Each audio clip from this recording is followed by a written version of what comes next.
दोस्तों, क्या आप जानते हैं कि जिस औरंगजेब ने छत्रपति संभाजी महाराज को बेरहमी से मारा, उसी की बेटी जीनतुनिसा बेगम के सम्मान में छत्रपति शाहू महाराज ने सातारा में मस्जिद बनवाई थी। लेकिन सवाल यह है कि जीनतुनिसा मराठों के लिए इतनी महत्वपूर्ण क्यों थी? अगर आपने छावा फिल्म देखी है तो आपने उसमें औरंगजेब की बेटी जीनतुनिसा को भी देखा होगा। आपने उसे देखकर सवाल किया होगा कि वह इतनी उलझन में क्यों दिखती है। उसके चेहरे पर कोई भाव नजर नहीं आते। वह अपने पिता के फैसलों को लेकर न तो खुश है और न ही दुखी। उसके मन में इन सभी घटनाओं को लेकर कोई विचार भी नजर नहीं आता। उसके बिना भाव के दिखने का कारण सिर्फ यह नहीं कि इस किरदार को डायना पेंटी ने निभाया है, बल्कि असल में जीनतुनिसा ऐसी ही थी। जीनतुनिसा के बारे में बहुत कम जानकारी उपलब्ध है, लेकिन मराठों के नजरिए से उसका योगदान महत्वपूर्ण था। इसी पर हम इस वीडियो में बात करेंगे। जीनतुनिसा का आगे क्या हुआ और वह मराठों के लिए क्यों अहम थी। पर वीडियो में आगे बढ़ने से पहले अगर आप ऐसे वीडियो देखना पसंद करते हैं तो वीडियो को लाइक करके चैनल को सब्सक्राइब जरूर कर लें। औरंगजेब की 4 बेटियां थीं। सबसे बड़ी ज़ेबुन्निसा, दूसरी जीनतुनिसा जो फिल्म में दिखाई गई, तीसरी जुबैदातुन्निसा और चौथी मेहरुन्निसा। इनमें से 2 के बारे में बहुत कम जानकारी उपलब्ध है। ज़ेबुन्निसा विद्रोही स्वभाव की थी। वह अपने पिता के कई फैसलों का विरोध करती थी। उसे ज्योतिष और खगोल शास्त्र में रुचि थी। साथ ही वह कविताएं भी लिखती थी। मख्फी नाम से उसकी कविताएं प्रसिद्ध थीं।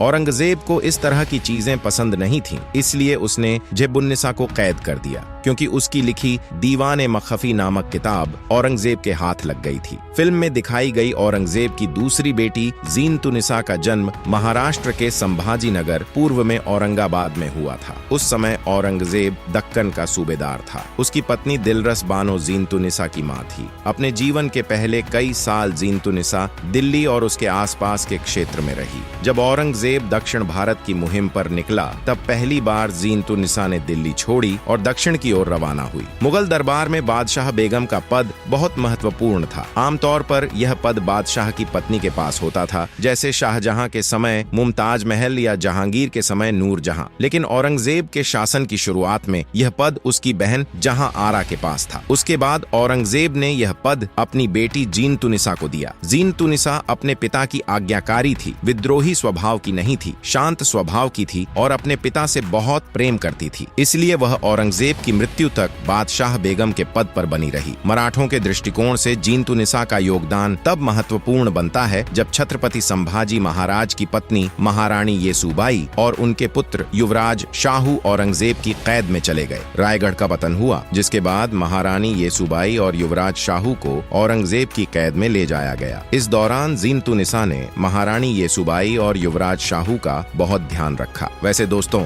आपने अब तक छावा फिल्म देखी या नहीं, हमें कमेंट में जरूर बताएं। शाहू महाराज जब कैद हुए तब वे मात्र 7 साल के थे। जीनतुनिसा ने इस छोटे से बच्चे की देखभाल अपनी संतान की तरह की और उसे किसी प्रकार की यातना नहीं होने दी। औरंगजेब बेहद क्रूर शासक था, जिसने कठोर फैसले लिए, कई लोगों की हत्या करवाई, छत्रपति संभाजी महाराज की हत्या करवाई और मराठों को खत्म करने के लिए अंतिम क्षण तक संघर्ष करता रहा। हालांकि जीनतुनिसा औरंगजेब के साथ थी, लेकिन उसकी सोच का औरंगजेब के फैसलों पर कोई प्रभाव नहीं था, क्योंकि औरंगजेब ही संपूर्ण सत्ता का स्वामी था। औरंगजेब की मृत्यु के बाद जीनतुनिसा बादशाह बेगम के पद से मुक्त हो गई। हालांकि उसे किसी ने कोई नुकसान नहीं पहुंचाया। वह कई वर्षों तक जीवित रही, लेकिन मुगल साम्राज्य के पतन को रोक नहीं पाई। औरंगजेब के बेटों में से काम बख्श नामक पुत्र को जीनतुनिसा का समर्थन था, लेकिन युद्ध में उसे बहादुर शाह मोहम्मद मुअज्जम ने मार डाला। इस स्थिति में जीनतुनिसा कुछ भी करने में असमर्थ थी। दिल्ली के लाल किले के पास दरियागंज क्षेत्र में उसने जीनतुल मस्जिद बनवाई, जो आज भी अस्तित्व में है। कहा जाता है कि उसने यह मस्जिद अपने पिता से मिली हुंडा राशि से बनवाई थी। इसके अलावा उसने कई धर्मशालाएं और विश्राम गृह भी बनवाए, जो आज भी मौजूद हैं। मुगल बादशाह अपनी बेटियों का विवाह नहीं करते थे, इसलिए जीनतुनिसा की शादी नहीं हुई। महाराष्ट्र में भी जीनतुनिसा की एक खास पहचान है। जैसा कि पहले बताया गया, शाहू महाराज जब 7 वर्ष के थे और औरंगजेब की कैद में थे, तब जीनतुनिसा ने उनकी देखभाल की थी। उसने उन्हें किसी भी तरह की यातना या धर्मांतरण से बचाया और उनकी सुरक्षा सुनिश्चित की।